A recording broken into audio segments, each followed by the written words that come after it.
Hello everyone and welcome to our channel.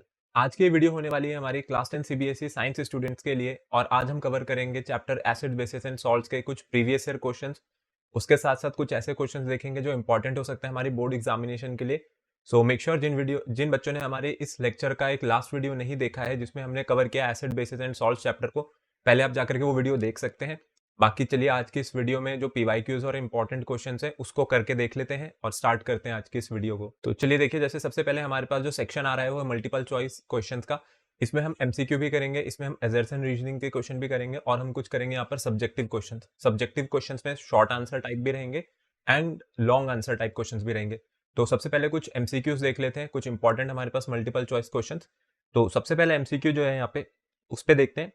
N aqua solution A turns phenolphthalein solution pink. देखिए पहली बात तो ये समझ आई कि जो सोल्यूशन ए है उसने फिनोल्फथालीन सोल्यूशन को पिंक कर दिया। तो कौन से सब्सटेंसेस फिनोल्फथालीन के साथ पिंक कलर देते थे? वो होते थे बेस। तो इसका मतलब ये जो ए है ये हमारे पास बेसिक नेचर का है। फिर on addition of an aqua solution B to A the pink colour disappears. अब क्या हुआ कि जो फिनोल्फथालीन के साथ हमने सोल्यूशन बनाया था ना पिंक कलर का, जो कि ए था, ए ने बनाया था और ए बेस है, कह रहे हैं इसमें जैसे ही हमने बी मिलाया, बी ने वापिस से उसका जो पिंक कलर था उसको डिसअपेयर कर दिया। तो the following statement is true for solution A and B. अगर वो सोल्यूशन हमारे पास जो पिंक कलर का सोल्यूशन है अगर वो वापस डीकलराइज हो गया है तो इसको डीकलराइज कैसे किया गया होगा? इसको डीकलराइज किया होगा आकर के किसी एसिड ने। तो इसका मतलब जो हम लोग बी मिला रहे हैं, ये बी तो हमारे पास एसिड है और ए हमारे पास बेस है। तो यहाँ पे लिखा हुआ है कि A is strongly basic and B is a weak base, A is strongly acidic and B is a weak acid. और उसके बाद जो ऑप्शन नंबर सी है वहां पे A has pH greater than 7 and B has pH less than 7। देखिए अगर हम ए की बात करें जो कि बेस है, बेसिस के पीएच 7 से बड़े होते हैं और जो बी है जो कि हमारे पास एक अच्छा एसिड रहा होगा उसके पीएच क्या होंगे? उससे पीएच होंगे लेस देन 7। और उसके बाद अगर ऑप्शन डी पे देखें तो ऑप्शन डी आप देख ही सकते हैं, वहां पे लिखा है ए हैज पीएच लेस देन 7। तो बेस जो है, बेस हमारे पास ए है, ए का पीएच कभी भी 7 से कम नहीं हो सकता। बेसिस के पीएच 7 से ज्यादा होते हैं, एसिड्स के 7 से कम होते हैं। तो यहाँ पर हमारे पास ऑप्शन नंबर जो सी है, ऑप्शन नंबर सी यहाँ पर करेक्ट हो जाएगा। और ऑप्शन नंबर सी जो करेक्ट है वो है कि ए का जो पीएच है वो ग्रेटर देन 7 है, इसका मतलब वो अच्छा बेस है, और जिसका पीएच लेस देन 7 है वो हमारे पास अच्छा एसिड था। फिर नेक्स्ट मूव करते हैं हम लोग इसमें क्वेश्चन नंबर 2 पे। क्वेश्चन नंबर 2 है which of the following gives the correct increasing order of acidic strength. देखिए यहाँ पर हमारे पास कुछ चार ऑप्शंस है। अभी चारों ऑप्शंस में से हमें देखना है कि कौन सा ट्रू है जो कि एक एसिडिक स्ट्रेंथ को बता रहा है, वो भी इंक्रीजिंग ऑर्डर की। ऑप्शन नंबर ए है water, acetic acid and then hydrochloric acid. अगर वाटर की बात करें तो वाटर हमारे पास न्यूट्रल होता है और न्यूट्रल होने के साथ साथ इसके बाद लगा हुआ जो एसिटिक एसिड है ये एक ऑर्गेनिक एसिड है। ऑर्गेनिक एसिड्स वीक नेचर के होते हैं और उसके साथ जो ये हाइड्रोक्लोरिक एसिड लगी हुई है ये मिनरल एसिड है। तो यहां पर अगर हम लोग आगे की तरफ बढ़े तो ये बता रहा है कि एसिडिक स्ट्रेंथ इंक्रीज हो रही है। तो यहाँ पर ऑप्शन नंबर जो ए है, ऑप्शन नंबर ए ही करेक्ट हो जाएगा, इसके बाद किसी पर भी जाने की जरूरत नहीं पड़ेगी। तो ऑप्शन नंबर ए यहाँ पे करेक्ट हो गया, वाटर। उसके बाद ऑर्गेनिक एसिड, एसिडिक एसिड जो कि विनेगर्स में भी प्रेजेंट होता है, एडिबल एसिड है। और उसके साथ साथ हाइड्रोक्लोरिक एसिड जो कि हमारे स्टमक में भी प्रेजेंट है और इसका पीएच ऑन एंड अराउंड हमारे पास 1 या फिर लेस देन 1 होता है। Question number 3, when a small amount of acid is added to water the phenomena which occur are. तो जब भी किसी एसिड को वाटर में मिलाया जाएगा तो उस फिनोमिना को हम लोग क्या कहेंगे? अब यहाँ पर आपके पास मल्टीपल ऑप्शंस हैं, देखिए कैसे। डाइल्यूशन, न्यूट्रलाइजेशन, फॉर्मेशन ऑफ एस्टेरो positive ions and option number D है सॉल्ट फॉर्मेशन। और उसके बाद जो आंसर है, आंसर के लिए पूछ रहे हैं ए और सी करेक्ट है, बी और डी, ए और बी या फिर सी और डी। तो चलिए देखते हैं कि जब भी कोई एसिड को पानी में मिलाते हैं तो होता क्या है। एसिड को वाटर में मिलाने पर एसिड अपना H पॉजिटिव रिलीज कर देता है जो कि वाटर के साथ कंबाइन करके बना देता है hydronium ion, H3O positive ion. और एसिड में जब हम लोग एसिड को पानी में मिलाते हैं तो इसी प्रोसेस को हम लोग डाइल्यूशन भी कहते हैं। तो इसका मतलब यहाँ पर ये डाइल्यूशन भी सही है, इसको डाइल्यूशन भी कह सकते हैं। और यहाँ पर जो फॉर्मेशन है H3O पॉजिटिव आयंस की वो भी होगी। तो एक ऑप्शन है हमारे पास which is option number A जो कि बोल रहा है A and C both are correct. तो यहाँ पर ये ऑप्शन नंबर से सही हो जाएगा, option number A which is both A and C are correct. Question number 4 पे आ जाते हैं। if a few drops of concentrated acid, ये 5 नहीं है इसमें, if a few drops of a concentrated acid accidentally spills over the hand of a student what should be done। तो पूछा गया है कि किसी स्टूडेंट के हाथ पे गलती से कुछ एसिड्स की कुछ ड्रॉप्स गिर गई हैं तो उसको क्या करना चाहिए, और वो भी एसिड कैसा था? कॉन्सेंट्रेटेड एसिड है। देखिए अगर कंसंट्रेटेड एसिड है और वो हाथों पे गिर गया है तो यहाँ पे ऑप्शन में लिखा है wash the hand with saline solution. तो उसके बाद ऑप्शन बी पे हम लोग देख सकते हैं कि wash the hand immediately with plenty of water and apply a paste of sodium hydrogen carbonate. उसके बाद लिखा है उसके बाद है कि after washing the plenty of water apply solution of sodium hydroxide on the hand and option number D neutralize the acid with a strong alkali. देखिए यहाँ पे क्या करेंगे, सबसे पहले तो जब भी आपके हाथ पे कोई स्ट्रॉन्ग एसिड या स्ट्रॉन्ग बेस गिर जाए जो कि अपनी कंसंट्रेटेड फॉर्म में हो, सबसे पहले तो आपको अपने हाथ धोने हैं। और उसके बाद लिखा है कि उसको न्यूट्रलाइज करने के लिए हम क्या लगाएंगे, एक पेस्ट लगाएंगे सोडियम हाइड्रोजन कार्बोनेट का। ये जो सोडियम बाइकार्बोनेट है, सोडियम बाइकार्बोनेट हमारे पास बेसिक नेचर का सॉल्ट होता है, तो यहाँ पर सोडियम बाइकार्बोनेट हम लोग लगा सकते हैं। और जो सोडियम बाइकार्बोनेट है इसको हम लोग बेकिंग सोडा भी कहते हैं, तो बेकिंग सोडा ही हमारे पास सोडियम बाइकार्बोनेट था। अब यहाँ पे क्या होता है कि अगर इसको हम लोगों ने हाथ धोने के साथ-साथ इसके ऊपर सोडियम हाइड्रॉक्साइड का सॉल्यूशन लगा दिया न्यूट्रलाइज करने के लिए, तो ये आपके हाथों को और भी ज़्यादा जला देगा पहले से। क्योंकि उसके पीछे रीज़न ये है कि जो सोडियम हाइड्रॉक्साइड है ये एक आपके पास स्ट्रॉन्ग बेस होता है, तो स्ट्रॉन्ग बेस का सॉल्यूशन कभी भी नहीं लगाएंगे हाथों पे। और neutralize the acid with a strong alkali, तो ये दोनों ऑप्शंस बिल्कुल गलत हैं। यहाँ पर ऑप्शन नंबर बी जो है ये करेक्ट हो जाएगा। उसके बाद नेक्स्ट क्वेश्चन पे देख लेते हैं, question number 5, if 10 ml of H2SO4 is mixed with 10 ml of MgOH whole twice.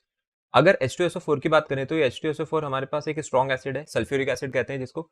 उसके बाद यहाँ पर मैग्नीशियम हाइड्रोक्साइड दे रखा है। मैग्नीशियम हाइड्रोक्साइड आपके पास बेसिक नेचर का है और दोनों को हम लोगों ने यहाँ पर 10-10 ml मिला है, मींस दोनों की कंसंट्रेशन अभी सेम है। तो the resultant solution will give the following colour with the universal indicator. अब यूनिवर्सल इंडिकेटर का काम क्या होता था, यूनिवर्सल इंडिकेटर के अंदर आप जो भी सोल्यूशन को टेस्ट करते हैं, ये उसके जो कलर यहाँ पर यूनिवर्सल इंडिकेटर का बनेगा, उसके कलर के बेसिस पे हम बता सकते हैं इसका पीएच क्या है। अगर एक एसिड और बेस की रिएक्शन करी जाए तो एसिड और बेस की रिएक्शन को हम लोग कहते हैं न्यूट्रलाइजेशन रिएक्शन, जहां से बनता है सॉल्ट प्लस वाटर।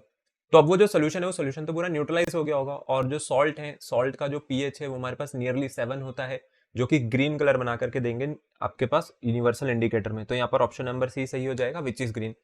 जो ये सल्फ्यूरिक एसिड और मैग्नीशियम हाइड्रोक्साइड है ये एक न्यूट्रलाइजेशन रिएक्शन हो जाएगी। उसके बाद जो क्वेश्चन नंबर 6 है, calcium phosphate is present in enamel, it's nature is. देखिए कैल्शियम फॉस्फेट की बात कर रहे हैं यहाँ पर, और कैल्शियम फॉस्फेट के लिए पूछ रहे हैं कि जो कैल्शियम फॉस्फेट है ये कैसे नेचर का होता है। ये जो हमारे टूथ इनामल है, टूथ इनामल्स कैल्शियम फॉस्फेट के बने हुए होते हैं, और कैल्शियम फॉस्फेट हमारे पास बेसिक नेचर का होता है। अब ये जो कैल्शियम फॉस्फेट बेसिक नेचर का है, इसमें ऑप्शन नंबर ए सही हो जाएगा। कैल्शियम फॉस्फेट का अगर हम लोग फॉर्मूला देखें तो कैल्शियम फॉस्फेट होता है हमारे पास CaPO4 होल थ्राइस। ठीक है, CaPO4 होल थ्राइस, ये है कैल्शियम फॉस्फेट। उसके बाद नेक्स्ट क्वेश्चन देख लेते हैं, क्वेश्चन नंबर 7। अच्छा, नेक्स्ट क्वेश्चन पे मूव करने से पहले एक इंपॉर्टेंट इन्फॉर्मेशन, जो भी बच्चे हमारी वीडियोस देख रहे हैं, आप जाकर के हमारा टेलीग्राम चैनल ज्वाइन कर सकते हैं। हमारे टेलीग्राम चैनल पर आपको सारा स्टडी मटेरियल मिल जाएगा। आप वहाँ से नोट्स, वर्कशीट्स और पीवाईक्यूज एक्सेस कर सकते हैं। इवन ये जो लेक्चर है, इस लेक्चर के जितने भी क्वेश्चन हैं वो मैं डिस्क्रिप्शन में लिंक दे दूंगा, आप जाकर के डाउनलोड कर सकते हैं। और मेक श्योर आप हमारा टेलीग्राम चैनल जरूर ज्वाइन कीजिए, जिससे कि आपको आगे आने वाले फ्यूचर की अपडेट्स वहाँ पर मिलती रहे। मूव कर लेते हैं अब क्वेश्चन नंबर 7 पे। Several factories were pouring their waste in River A and River B. Water samples were collected from those two rivers. It was observed that sample collected from River A was acidic and while that of River B was basic. तो देखिए कह रहे हैं कि यहाँ पर कोई दो फैक्ट्रीज हैं, कुछ फैक्ट्रीज हैं जो कि अपना वेस्ट दो रिवर्स में जाकर के डिस्पोज कर देती हैं।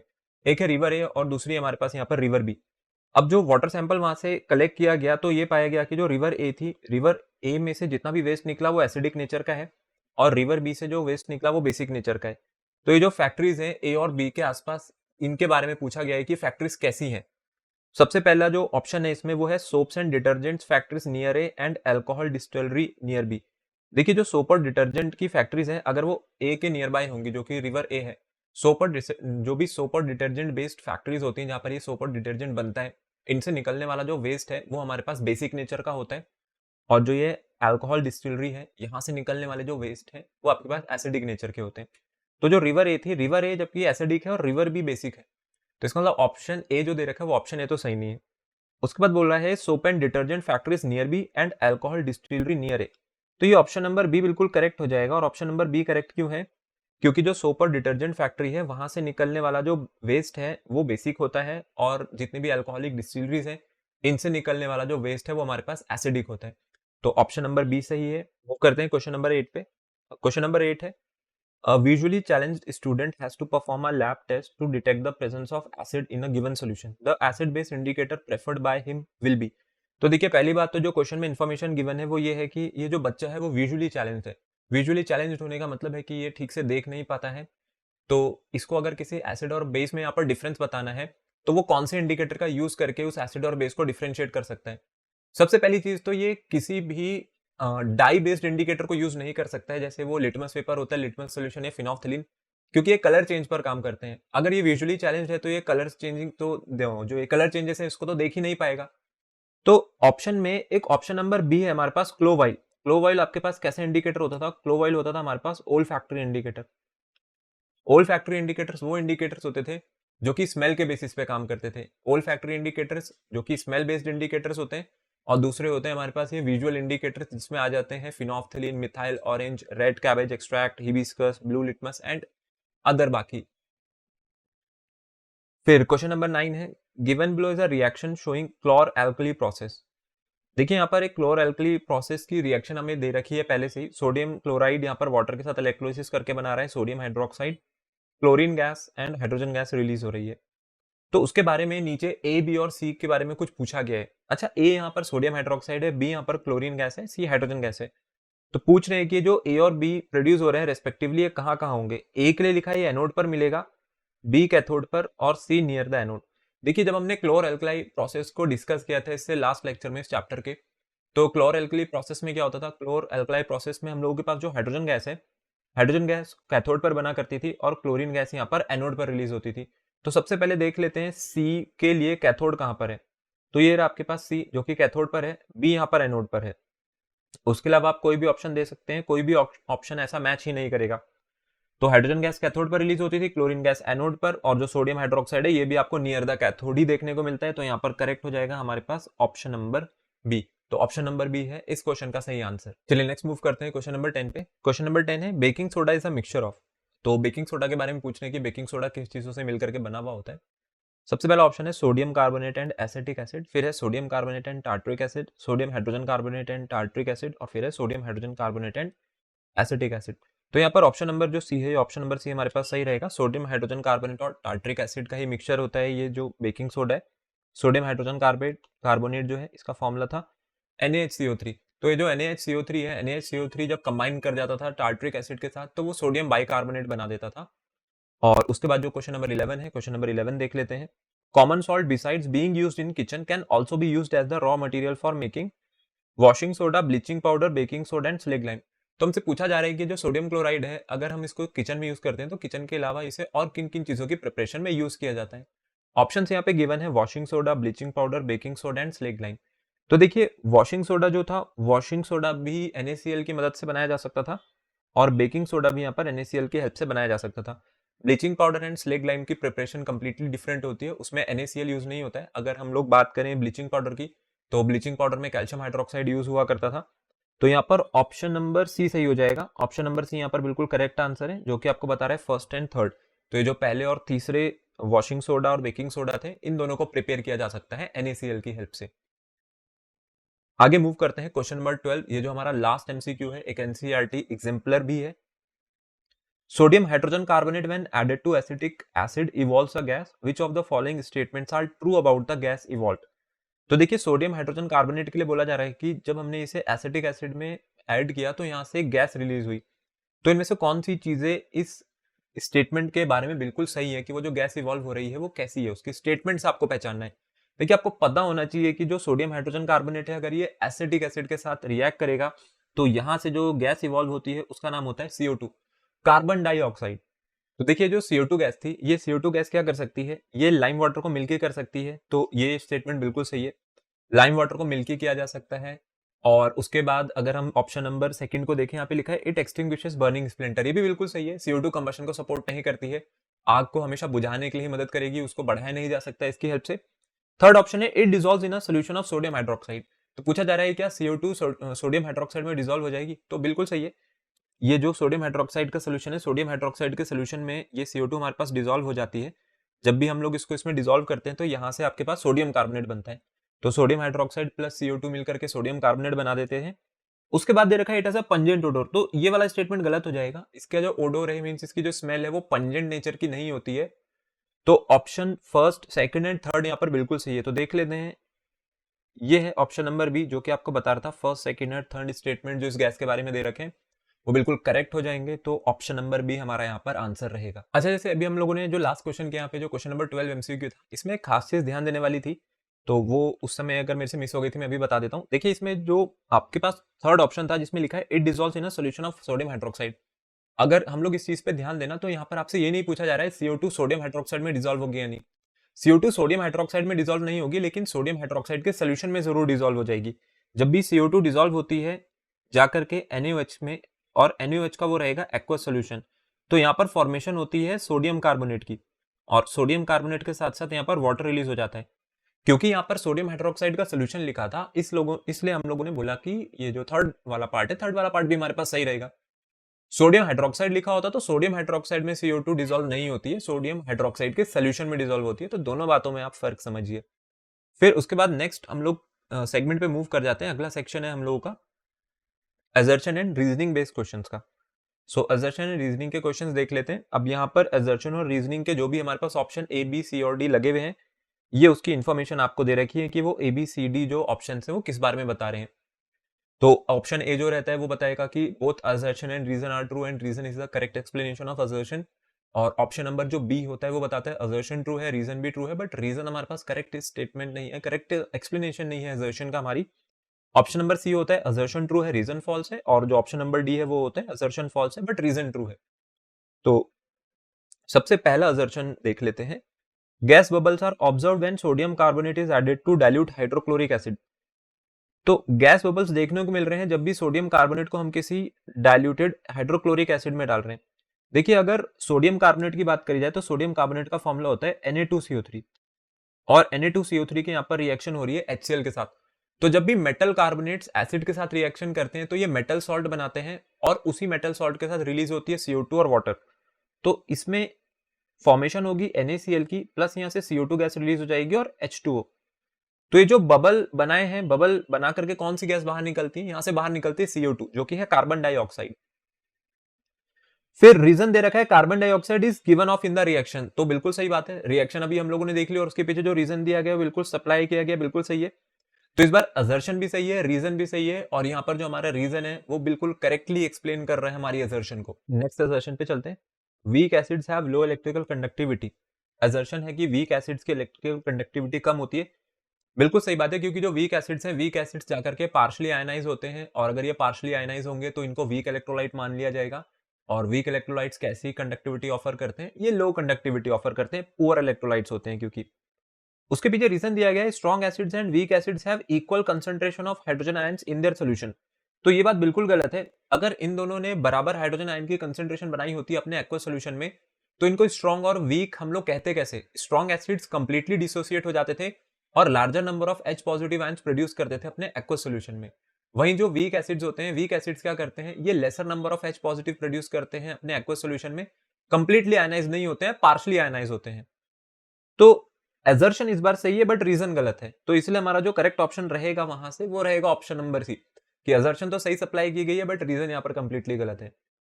उसके बाद वाली असर्शन देखते हैं।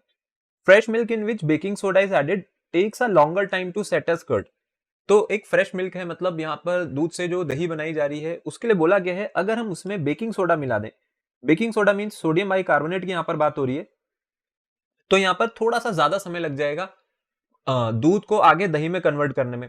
तो ये बात बिल्कुल सही बोली गई है, असर्शन सही है, क्योंकि अगर हम लोग यहाँ पर कर्ड से मिल्क बनाना चाहते हैं तो आपको जो मिल्क है उस मिल्क में हम लोगों के पास जो बैक्टीरिया की ग्रोथ है, बैक्टीरियल ग्रोथ को बढ़ाना पड़ेगा, और बैक्टीरियल ग्रोथ बढ़ने की वजह से उसमें जो लैक्टिक एसिड प्रोड्यूस होता है उसकी वजह से उस दूध में वो खट्टा सा टेस्ट आता है, जिसकी वजह से वो आगे दही में कन्वर्ट होता है। तो एसिडिक नेचर जो था उसका एसिडिक नेचर यहाँ पर दबा दिया जाएगा। कैसे? अगर हम उसमें बेकिंग सोडा मिला देते हैं जो कि बेसिक नेचर का होता है। ये आपके पास एक बेसिक नेचर का सॉल्ट है, सोडियम बाइकार्बोनेट जो है। और वहीं अगर आपको दूध से दही बनानी है तो आपको वहां पर एसिडिक ग्रोथ चाहिए, आपको चाहिए कि बैक्टीरियल ग्रोथ ज्यादा हो, लैक्टिक एसिड ज्यादा प्रोड्यूस हो। फिर रीजन में दिया गया है baking soda decreases the pH value of fresh milk to below 6। तो बेकिंग सोडा क्या करेगा? बेकिंग सोडा फ्रेश मिल्क का पीएच वैल्यू 6 से नीचे ले आएगा। देखिए पहली बात तो बेकिंग सोडा बेस है, तो बेसिस के जो पीएच है वो ग्रेटर देन 7 होते हैं, तो ये 6 से नीचे नहीं लाएगा, ये 7 से ज्यादा कर देगा। तो यहाँ पर रीजन तो बिल्कुल गलत है और असर्शन सही था। तो इसलिए ऑप्शन नंबर सी हमारे पास सही हो जाएगा। ऑप्शन नंबर सी यहाँ पर करेक्ट आंसर है। असर्शन सही है बट रीजन फॉल्स है। नेक्स्ट असर्शन है during electrolysis of concentrated aqueous solution of sodium chloride hydrogen is produced at anode chlorine gas is produced at cathode. फिर reason, अगर चलिए पहले रीजन से पहले असर्शन की बात कर लेते हैं। असर्शन में बोला गया है कि सोडियम क्लोराइड का अगर हम लोगों को इलेक्ट्रोलिसिस करना है तो यहाँ पर हाइड्रोजन एनोड पर प्रोड्यूस होती है और क्लोरीन गैस कैथोड पर प्रोड्यूस होती है। असर्शन यहाँ पर गलत हो गई है। असर्शन गलत क्यों हो गई है? देखिए इसको आप इस तरीके से याद रख सकते हैं। अगर हमें हाइड्रोजन गैस बनानी है तो उसके लिए जो हाइड्रोजन आयन है ये H पॉजिटिव आयन होता है। जब H पॉजिटिव एक इलेक्ट्रॉन गेन करेगा तो आगे कन्वर्ट होगा H में, वैसे ही दूसरा H पॉजिटिव एक इलेक्ट्रॉन गेन होगा और कन्वर्ट होगा H में, और ये H और H मिलकर के H2 बनाएंगे। तो जब ये H प्लस H मिलकर के H2 बनाते थे या ट्वाइस H H2 बनाता था, तो H पॉजिटिव मतलब ये हमारे पास कैटायन है। तो कैटायन को आप लोगों को याद रखना है, कैटायन हमेशा कैथोड की तरफ माइग्रेट करते हैं और कैथोड होती थी हमारे पास नेगेटिवली चार्ज इलेक्ट्रोड, और उसके बाद जो एनोड होते हैं, जो एनायंस होते हैं, एनायंस मूव करते थे एनोड की तरफ, और एनोड होती है हमारे पास पॉजिटिवली चार्ज इलेक्ट्रोड। तो यहाँ पे तो ये बोला गया है कि जो हाइड्रोजन है वो एनोड की तरफ जा रहा है, तभी हाइड्रोजन गैस यहाँ पर एनोड पर बन रही है। तो ये स्टेटमेंट यहाँ पर गलत हो गई है, क्योंकि कैटायंस मूव करेंगे कैथोड की तरफ, और एनायन, एनायंस मतलब जो नेगेटिव आयंस होते हैं, जैसे Cl नेगेटिव है, यहाँ पर Cl नेगेटिव को जाना चाहिए इसकी तरफ जो हमारे पास एनोड है। तो यहाँ पर एजर्शन गलत है। उसके पीछे रीजन दिया गया है, ions get attracted to oppositely charge electrodes. तो ये बात सही बोली गई है कि जो आयंस होते हैं वो अपोजिटली चार्ज इलेक्ट्रोड्स की तरफ भागते हैं। कैटायन जो है वो कैथोड की तरफ भागेंगे और एनायन जो है एनोड की तरफ भागेंगे। तो इस बार असर्शन गलत है और रीजन सही है, तो करेक्ट ऑप्शन हो जाएगा ऑप्शन नंबर डी, जो कि बता रहा है रीजन तो सही दिया गया है बट असर्शन ही गलत थी। तो चलिए अब इसी के साथ हम लोगों के जो असर्शन रीजनिंग के क्वेश्चन है वो यहाँ पे खत्म होते हैं। हमने कुछ एमसीक्यूज देखे, कुछ असर्शन रीजनिंग के क्वेश्चन देखे। अब आ जाते हैं सब्जेक्टिव टाइप क्वेश्चंस पे, जिसमें सबसे पहला सेक्शन है वेरी शॉर्ट आंसर क्वेश्चंस का। ये 1 मार्क्स के क्वेश्चन है। क्वेश्चन नंबर 17 सबसे पहला वेरी शॉर्ट है, arrange the following in the increasing order of acidic strength. तो ये हमारे पास कुछ 3 कंपोनेंट्स दिए गए हैं, जो कि गैस्ट्रिक जूस है, मिल्क है और लेमन जूस है। इनको increasing order of acidic strength में लगाना है। जिसकी एसिडिक स्ट्रेंथ है वो सबसे पहले रखा जाएगा और जिसकी सबसे हाई है उसको सबसे आखिरी में रखना है। देखिए लेमन जूस और मिल्क की बात करें और गैस्ट्रिक जूस मतलब जो हमारे स्टमक में प्रेजेंट होता है ये होता है HCl। फिर मिल्क और लेमन जूस की बात कर लेते हैं। अब जो मिल्क और लेमन जूस है इन दोनों को हम लोग कंज्यूम करते हैं, लेकिन उसमें से ज्यादा खट्टा कौन टेस्ट करता है? ज्यादा खट्टा हमारे पास यहाँ पर जो टेस्ट करता है वो लेमन टेस्ट करता है। तो इसका मतलब लेमन जो है उसमें प्रेजेंट है सिट्रिक एसिड, ज्यादातर अमाउंट में यहाँ पर सिट्रिक एसिड रहता है। और जो मिल्क है, मिल्क में यहाँ पर लैक्टिक एसिड रहता है।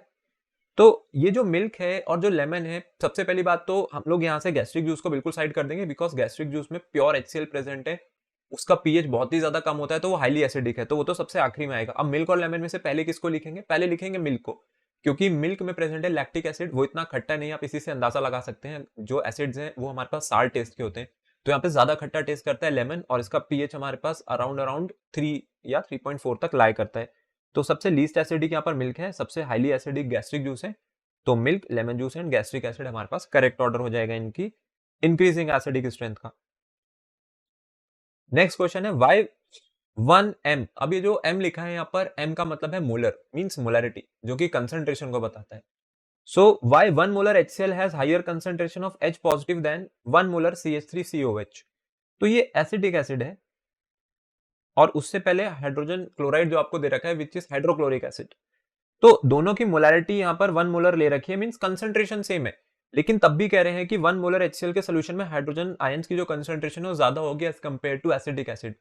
क्योंकि एसिडिक एसिड एक वीक एसिड होता है, और ये वीक एसिड क्यों है? क्योंकि ये कंप्लीटली आयनाइज नहीं होता है, ये पार्शली आयनाइज होते हैं अपने H पॉजिटिव आयंस में। तो ये जब भी इसका सोल्यूशन बनाया जाएगा तो ये अपने सारे H पॉजिटिव आयंस को लूज नहीं करता है, ये पार्शली ही आयनाइज हो पाता है, जबकि HCl अपने अंदर प्रेजेंट सभी H पॉजिटिव आयंस को यहाँ पर लूज कर देता है और कंप्लीटली आयनाइज हो जाता है। तो इसलिए ज्यादा बेटर H पॉजिटिव की कंसंट्रेशन कौन बना करके देगा? HCl, जो कि एक स्ट्रॉन्गर एसिड है, एक मिनरल एसिड है, तो वो कंप्लीटली आयनाइज हो रहा है अपने एक्वस सोल्यूशन में। और CH3COH एक वीक एसिड है, वो पार्शली आयनाइज होता था। फिर क्वेश्चन नंबर 19 है what happens when nitric acid is added to eggshell. देखिए जब भी नाइट्रिक एसिड को एगशेल पे ऐड किया जाएगा तो पहले आपको समझना पड़ेगा एगशेल है क्या। एगशेल मिलकर के किससे बना हुआ है? एगशेल बना हुआ होता है कैल्शियम कार्बोनेट से। तो ये जो कैल्शियम कार्बोनेट है, इस कैल्शियम कार्बोनेट पे जब हम लोग HNO3 के एडिशन करेंगे तो रिएक्शन आप नीचे देख सकते हैं, ये कैल्शियम नाइट्रेट बना देगा और उसके साथ साथ यहाँ पर CO2 और वाटर रिलीज होगी। अब ये रिएक्शन किस कैटेगरी की रिएक्शन है? कैल्शियम कार्बोनेट मतलब मेटल कार्बोनेट, और मेटल कार्बोनेट जब भी किसी एसिड के साथ रिएक्शन करते हैं तो मेटल कार्बोनेट प्लस एसिड ये मिलकर के बनाते हैं मेटल सॉल्ट, और उसके साथ साथ CO2 रिलीज होती है जो कि आप देख सकते हैं, और एक और गैस यहाँ पर रिलीज होती है, और एक और चीज की यहाँ पर फॉर्मेशन होती है जिसका नाम है water. So metal carbonates plus acid gives metal salt plus CO2 plus water. तो ये हमारे पास सही आंसर हो जाएगा, calcium nitrate plus CO2 plus water यहाँ पे बन जाएंगे। उसके बाद नेक्स्ट क्वेश्चन पे आते हैं, question number 20। Why is acidic acid called a weak acid though there are 4 hydrogen atoms in the molecule? Acidic acid को एक वीक एसिड क्यों माना जा रहा है जबकि इसके मॉलिक्यूल में 4 हाइड्रोजन एटम्स प्रेजेंट है? देखिए पहले CH3COH की स्ट्रक्चर देखते हैं। ये आपके पास जो CH3COOH है, इसकी अगर मैं स्ट्रक्चर की बात करूं तो ये है इसकी स्ट्रक्चर। अगर आप इसी स्ट्रक्चर को नोटिस करेंगे तो यहाँ पर 3 हाइड्रोजन ऐसी हैं जो कि कार्बन के साथ लगी हुई है। तो जो हाइड्रोजन कार्बन के साथ लगी हुई होती है ये आयनाइजेबल हाइड्रोजन नहीं है। मींस जब इसको वाटर में डाला जाएगा एसिटिक एसिड को, तो ये अपनी इस वाली हाइड्रोजन को लूज नहीं करेगा जो कार्बन के साथ लगी है। यहां से वही हाइड्रोजन आयनाइजेबल होती है जो कि ऑक्सीजन के साथ लगी है, और ऐसी सिर्फ एक ही हाइड्रोजन है यहाँ पर। तो ये जो हाइड्रोजन है, ये हाइड्रोजन आयनाइजेबल है वाटर में डालने पर, और कार्बन के साथ लगी हुई वो 3 हाइड्रोजन जो है वो रिलीज नहीं की जा सकती है। तो देखने में तो इसकी बेसिसिटी 4 लग रही है। अच्छा, बेसिसिटी क्या होती है? बेसिसिटी का मतलब कितने हाइड्रोजन आयंस कोई भी एसिड रिलीज कर सकता है अपने एक्वस सॉल्यूशन में। तो जरूरी नहीं कि जितने भी यहाँ पर हाइड्रोजन लगे हो सारे रिलीज हो जाए। जो ऑक्सीजन के साथ लगा हुआ है एसिटिक एसिड में वो रिप्लेसेबल होगा, उसके बाद वाले यहाँ पर रिप्लेसेबल नहीं है जो कि कार्बन के साथ लगे हैं। इसलिए देखने में इसकी जो बेसिसिटी है 4 नजर आएगी, बट एक्चुअल आंसर यहाँ पर 1 है। तो जो हाइड्रोजन ऑक्सीजन के साथ लगी थी सिर्फ ये इसी को लूज करेगा। अगला क्वेश्चन है, A knife which is used to cut a fruit was immediately dipped into water containing drops of blue litmus solution. The color of the solution changes to red. What is the nature of the fruit? तो देखिए, कोई आपने किसी fruit को cut किया है किसी knife से, और इस नाइफ को हम लोगों ने इमीडिएटली जाकर के वाटर में डिप किया, और इस वाटर में क्या कर दिया, कुछ ब्लू लिटमस सोल्यूशन की कुछ ड्रॉप्स मिलाई। तो देखा गया कि वो जो सोल्यूशन था वो तुरंत उसने अपना कलर चेंज कर लिया रेड। तो ये ब्लू टू रेड हो गया है लिटमस सोल्यूशन, और अगर litmus solution blue to red हो जाता है तो वो बताता है एसिडिक प्रेजेंस को। इसका मतलब वो जो फ्रूट आपने कट किया था वो फ्रूट कैसे नेचर का था, वो एसिडिक नेचर का था, तभी उसने इस लिटमस सोल्यूशन को ब्लू टू रेड चेंज कर दिया। क्वेश्चन नंबर 22 देखते हैं। क्वेश्चन नंबर 22 एनसीईआरटी एग्जाम्पलर है एक। What will be the action of the following substances on litmus paper? तो कुछ सब्सटेंस हमें दे रखे हैं जिसके बारे में पूछा गया है, लिटमस पेपर पर कैसा कलर शो करेंगे। देखिए, सबसे पहले ड्राई HCl गैस, फिर moisture, ammonia, lemon juice, carbonated soft drink, curd, soap solution. So सबसे पहले जो ड्राई HCl गैस है, अगर हम लोग ड्राई HCl गैस की बात करें तो ड्राई HCl गैस को हम लोग टेस्ट कर रहे हैं ले जाकर के रेड लिटमस पे। तो जो ड्राई HCl गैस है ये रेड लिटमस पे तो कोई भी चेंज यहाँ पर शो नहीं करेगी, और ब्लू लिटमस पे भी कोई चेंज शो नहीं करेगी, ये ब्लू ही रहने देगी। अब ऐसा क्यों हुआ? ये HCl का मतलब तो हमारे पास स्ट्रॉन्गेस्ट एसिड होता है, और ये तो ब्लू टू रेड कर देगा। देखिए, वो HCl जो है वो HCl का आपके पास सोल्यूशन होता है। HCl का सोल्यूशन मतलब है वो ड्राई HCl गैस नहीं है। HCl मतलब हाइड्रोजन क्लोराइड, और जब हाइड्रोजन क्लोराइड का एक्वस सोल्यूशन बनाया जाएगा तब वो हाइड्रोक्लोरिक एसिड बनेगा। लेकिन ये ड्राई HCl गैस है। ड्राई HCl गैस अपने H पॉजिटिव आयंस लूज नहीं करेगी। तो ये जो कलर चेंज होता है यहाँ पर, कलर चेंज तभी ऑब्जर्व किया जा सकता है जब वहां से H पॉजिटिव लूज हो रहे हो, तभी लिटमस पे आप लोग वो अलग अलग कलर यहाँ पर देखने को मिलते हैं। तो एसिड कभी भी H पॉजिटिव लूज नहीं करेगा अगर वो आपके पास ये ड्राई HCl गैस है। तो ड्राई HCl गैस पहली बात कभी भी अपना H पॉजिटिव लूज नहीं करेगी। ये प्योरली कोवेलेंट कंपाउंड है जो कि ड्राई HCl गैस है। तो जब इसको ब्लू सोल्यूशन पर डाला जाएगा ब्लू लिटमस पे, तो ये ब्लू टू रेड इसलिए नहीं हो रही है बिकॉज ये अपना H पॉजिटिव नहीं लूज करेगी, क्योंकि कंप्लीटली कोवेलेंट नेचर की होती है। उसके बाद था जो हमारे पास मॉइस्चर अमोनिया गैस थी। देखिए, इसने रेड को ब्लू कर दिया, और रेड को ब्लू क्यों किया है? क्योंकि ये होती है हमारे पास बेसिक नेचर की। अमोनिया गैस बेसिक नेचर की होती है क्योंकि ये हमारे पास एक नॉन मेटल का हाइड्राइड है, और नॉन मेटल के जो हाइड्राइड्स हैं ये बेसिक नेचर के रहते हैं। और इसने ब्लू लिटमस को ब्लू ही रहने दिया। ऑब्वियस सी बात है, जो बेसिस है वो ब्लू को ब्लू ही रखेंगे। ब्लू टू रेड कौन करते हैं? ब्लू टू रेड चेंज करते हैं acids. Lemon juice, lemon juice आपके पास एसिडिक नेचर का होता है। अगर ये एसिडिक है, एक एसिड है लेमन जूस, तो इसको रेड लिटमस के साथ तो कोई भी कलर चेंज नहीं दिखाएगा, लेकिन ब्लू लिटमस को किसमें चेंज कर देगा? ब्लू लिटमस को ये चेंज कर देगा आगे रेड में। फिर जो कार्बोनेटेड सॉफ्ट ड्रिंक है, कार्बोनेटेड सॉफ्ट ड्रिंक्स में हमारे पास प्रेजेंट होता है कार्बोनिक एसिड। तो जो ये कार्बोनिक एसिड है, क्योंकि अब ये एसिड है तो एसिड क्या करते हैं, ये ब्लू लिटमस को चेंज कर देंगे रेड में। तो कार्बोनेटिक जो ये कार्बोनेटेड सॉफ्ट ड्रिंक्स हैं ये ब्लू टू रेड चेंज करने वाले हैं लिटमस को, बाकी रेड पे तो कोई फर्क नहीं पड़ेगा। कर्ड, देखिए कर्ड की बात कर लेते हैं। दही, अब ये जो दही होती है हमारे पास, इसमें जैसे मैंने भी आपको थोड़ी देर पहले बताया था कि जब बैक्टीरियल ग्रोथ बहुत हाई हो जाती है वहां से लैक्टिक एसिड प्रोड्यूस होता है, तो मिल्क आगे कन्वर्ट होने लगता है कर्ड में। तो इसके अंदर जो प्रेजेंस है लैक्टिक एसिड की वो बता रही है कि ये आपके पास एसिडिक नेचर की है, और उसके साथ साथ ये ब्लू लिटमस को किसमें चेंज कर देगी? रेड में चेंज कर देगी। और रेड पे तो कोई भी चेंज हम लोग को देखने को नहीं मिलेगा, क्योंकि जो बेसिस होते हैं वो रेड टू ब्लू करते हैं और जो एसिड्स हैं वो blue to red. Soap solution are basic in nature, तो देयरफॉर बेसिस जो है, बेसिस का काम क्या है, रेड लिटमस को ब्लू कर देना, और ब्लू पर कोई भी चेंज ये नहीं दिखाएंगे, तो ये रेड लिटमस को ब्लू कर देंगे। तो ये हमारे कुछ ऑब्जर्वेशन हैं जो कि आपको ऊपर दे रखे थे। बहुत अच्छा क्वेश्चन है जो कि काफी सारे कॉन्सेप्ट को टेस्ट कर लेगा। फिर इसके बाद क्वेश्चन नंबर 23 पे मूव करते हैं। What is brine, what happens when an electric current is pass through it, write chemical equation for it. तो ये क्वेश्चन एक बार बोर्ड में आ चुका है, 2019 में आपसे पूछा गया है पर ब्राइन के बारे में। इस क्वेश्चन को हम लोग एक बार पहले डिस्कस कर चुके थे अपने एक वन शॉट की वीडियो में। देखिए ब्राइन क्या होता है, ब्राइन का मतलब है एक्वा सोल्यूशन ऑफ NaCl। जो एक्वा सोल्यूशन होता है NaCl का, उसको हम लोग बोलते हैं ब्राइन सोल्यूशन। अभी जो ब्राइन है, ब्राइन से इलेक्ट्रिक करंट यहाँ पर पास कराया जाता है, तो इलेक्ट्रिक करंट को पास कराने पे क्या होता है, इलेक्ट्रिक करंट को पास कराने पे जो इलेक्ट्रोलिसिस का प्रोसेस है उसके थ्रू आपको सोडियम हाइड्रोक्साइड मिल जाएगा। तो ये सोडियम हाइड्रोक्साइड की प्रिपरेशन होती है, साथ साथ यहाँ से क्लोरीन गैस रिलीज होती है, और रिलीज होती है एक और gas H2 means hydrogen gas. फिर अगर और भी ज्यादा इसको इन्फॉर्मेटिव बनाना है, तो इन्फॉर्मेटिव बनाने के लिए क्या कर सकते हैं, जो क्लोरीन गैस है कहाँ रिलीज होती थी, क्लोरीन गैस रिलीज होती थी एनोड पर, और हाइड्रोजन गैस रिलीज होती थी हमारे पास कैथोड पर। तो during the electrolysis sodium hydroxide बनेगा, क्लोरीन गैस रिलीज हो जाएगी, और यहाँ पर हाइड्रोजन गैस रिलीज हो जाएगी। फिर क्वेश्चन नंबर 24 देखते हैं। क्वेश्चन नंबर 24 है, a student prepared solutions of an acid, ये है आपके पास फर्स्ट लिखा हुआ ये, of an acid and second a base in two separate beakers. She forgot to label the solution and litmus paper is not available in the laboratory since both the solutions are colorless. How will she distinguish between the two? देखिए अब यहाँ पर कोई student है जिसने एक acid और एक बेसिक सॉल्यूशन को प्रिपेयर किया है दो अलग अलग बीकर्स में, और कह रहे हैं कि वो उस पर लेबल लगाना भूल गई। अब उसने लेबल लगाए बिना ही अगर उसको रख दिया है, तो बाद में हमें कैसे पता चलेगा कि एसिड क्या था और बेस क्या था। इसके लिए तो आपको कोई इंडिकेटर लाना पड़ेगा टेस्ट करने के लिए, और मोस्ट कॉमनली यूज जो इंडिकेटर है लिटमस पेपर है, लेकिन वो अवेलेबल नहीं है लैब में। तो कह रहे हैं कि अब ये क्या कर सकती है, और जो दोनों सोल्यूशन थे वो कलरलेस थे, मींस बिल्कुल पानी जैसे दिख रहे होंगे, ट्रांसपेरेंट होंगे। तो अगर हमारे पास लिटमस पेपर अवेलेबल नहीं है, तो बाकी इंडिकेटर्स का यहाँ पे यूज किया जा सकता है। जैसे मिथाइल ऑरेंज हम लोग यूज कर सकते हैं, यहाँ पर फिनोफ्थिलीन यूज कर सकते हैं।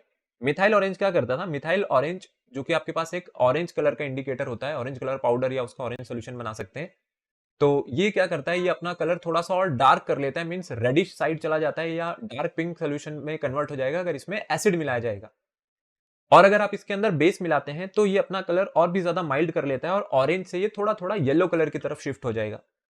फिनोफ्थिलीन की बात कर लेते हैं। फिनोफ्थिलीन में क्या होता है, ये जो फिनोफ्थिलीन है, फिनोफ्थिलीन सोल्यूशन में एसिड्स का कोई भी इंपैक्ट देखने को नहीं मिलता है। फिनोफ्थिलीन का अपना खुद का कलर बिल्कुल ट्रांसपेरेंट है, तो एसिड्स तो इसको कलरलेस ही रहने देंगे। लेकिन जो बेसिस हैं, बेसिस क्या करते थे, बेसिस फिनोफ्थिलीन को पिंक कलर का सोल्यूशन बना देते थे। तो बेसिस के साथ आप चेक करेंगे तो फिनोफ्थिलीन पिंक कलर की हो जाएगी। फिर आप इसको टर्मरिक के साथ भी चेक कर सकते हैं। टर्मरिक में क्या होता है, अगर हल्दी की बात करें, हल्दी का अपना खुद का जो कलर है वो येलो कलर का होता है, या डार्क ऑरेंज आप कह सकते हैं थोड़ा सा। तो एसिडिक सोल्यूशन में तो यहाँ पर कोई भी चेंज नहीं आता है, ये अपना कलर येलो ही रखती है। लेकिन जो बेसिस है, बेसिस के साथ जो इसका कलर है, ये और भी ज्यादा डार्क होकर के किस तरफ चला जाएगा, रेडिश ब्राउन साइड चला जाएगा। तो अगर लिटमस पेपर अवेलेबल नहीं था, तो ये कुछ हमारे पास इंडिकेटर्स है जिनको यूज करके हम आंसर दे सकते थे। फिर नेक्स्ट शॉर्ट क्वेश्चन जो है हमारे पास वो आ रहा है, what is the term use for 10H2O attached in Na2SO4.NH2, what is its function. देखिए पहली बात तो ये Na2SO4 क्या है, ये सोडियम सल्फेट है। सोडियम सल्फेट आपके पास एक सॉल्ट है। अब इसके साथ जो ये 10H2O लगे हुए हैं, ये जो 10 वाटर के मॉलिक्यूल लगे हैं, इसको कहते हैं water of crystallization. Water of crystallization का काम क्या था, वाटर ऑफ क्रिस्टलाइजेशन का काम था कि जो सॉल्ट है, सॉल्ट के क्रिस्टल्स को कलर इंपार्ट करना और उसके क्रिस्टल्स को शेप प्रोवाइड करना। तो इसके दो काम होते हैं, एक तो होता है शेप और दूसरा होता है कलर प्रोवाइड करने का। फिर लिखा है, right the chemical equation two explain the preparation of NaHCO3। Sodium bicarbonate की प्रिपरेशन पूछ रहे हैं। देखिए सोडियम बाइकार्बोनेट को प्रिपेयर करने के लिए हम लोग सोडियम क्लोराइड, वाटर, CO2 और NH3 का यूज करते थे। जब सोडियम क्लोराइड रिएक्ट करता था वाटर के साथ, कार्बन डाइऑक्साइड और अमोनिया के साथ, तो ये बना देता था अमोनियम क्लोराइड और सोडियम कार्बोनेट। नेक्स्ट आ जाते हैं क्वेश्चन नंबर 26 पे। ये भी एक अच्छा क्वेश्चन है और जो कि 2019 CBSE में आ चुका है। अब इस क्वेश्चन के बारे में अगर हम लोग देखें तो पहले इसको डिस्कस कर चुके हैं। While diluting an acid, why is it recommended that the acid should be added to water and not water to the acid? तो पूछा जा रहा है कि हमेशा हमसे ये क्यों बोला जाता है कि पानी में एसिड को मिलाया जाना चाहिए, और एसिड में कभी भी पानी नहीं मिलाया जाना चाहिए अगर आपको उसको डाइल्यूट करना है। देखिए ये जो प्रोसेस है ये हाईली एक्सोथर्मिक होता है, यहाँ से काफी ज्यादा अमाउंट में हीट इवॉल्व होती है। और क्या हो सकता है कि अगर आप एसिड के अंदर पानी मिलाएंगे, तो उसकी वजह से वो जो स्प्लैशेस हैं वो आपके चेहरे पर आकर के गिर सकते हैं, बाहर गिर सकते हैं, और एक हाईली एक्सोथर्मिक रिएक्शन है। तो उससे बचने के लिए एक ज्यादा अमाउंट में पानी लिया जाता है और बहुत थोड़े थोड़े अमाउंट में उसके अंदर एसिड मिलाया जाता है और उसको धीरे धीरे स्टर किया जाता है। तो इस तरीके से डाइल्यूशन होती है किसी भी एसिड की। अब सेकंड पार्ट में पूछ रहे हैं, dry hydrogen chloride gas does not change the colour of dry litmus paper, why? थोड़ी देर पहले अभी बात करी थी, ड्राई HCl जो गैस है ये अपना H पॉजिटिव लूज नहीं कर सकती है। अगर ये H पॉजिटिव लूज नहीं करेगी लिटमस के ऊपर तो लिटमस का भी कलर चेंज नहीं होगा। जितने भी लिटमस हैं वो इसी फिनोमेना पे काम करते हैं। अगर ब्लू टू रेड वो हो रहे हैं वो इस वजह से हो रहे हैं कि H पॉजिटिव आयन जो एसिड से चल करके आ रहा है उसके आयन की जो कलर, उसके जो आयंस की जो प्रेजेंस है वो उसका कलर चेंज के पीछे रिस्पॉन्सिबल है। तो dry HCl gas pure covalent nature की है, वो अपना H पॉजिटिव लूज नहीं करेगी और इसी वजह से जो इसका कलर था वो भी चेंज नहीं होगा किसी भी लिटमस पेपर का।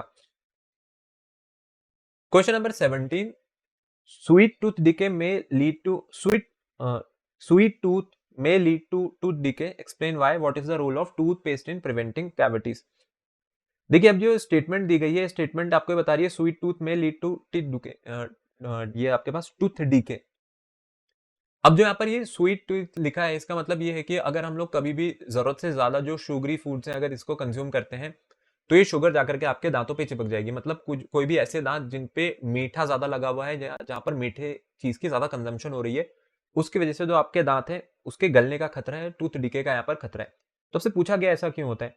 देखिए अगर हम लोग बात करें कि जो भी शुगरी फूड्स होते हैं, अगर ये शुगरी फूड्स जाकर के आपके दांतों पे चिपकेंगे तो हमारा जो इनामल है वो बना हुआ होता है कैल्शियम फॉस्फेट से।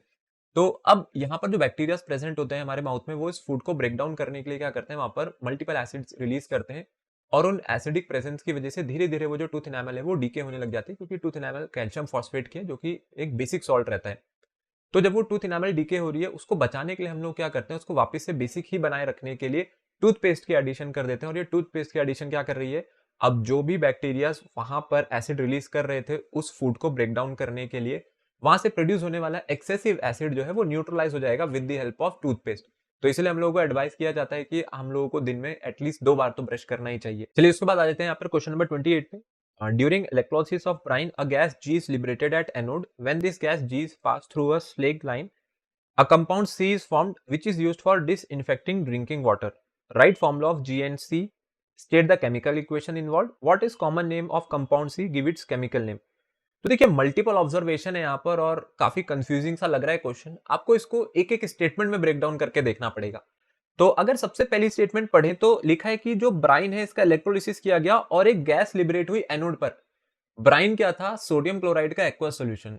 इसका इलेक्ट्रोलिसिस करने पर दो तरीके से यहाँ पर गैसेस इवॉल्व होती थी, एक थी हाइड्रोजन गैस और एक थी क्लोरीन गैस।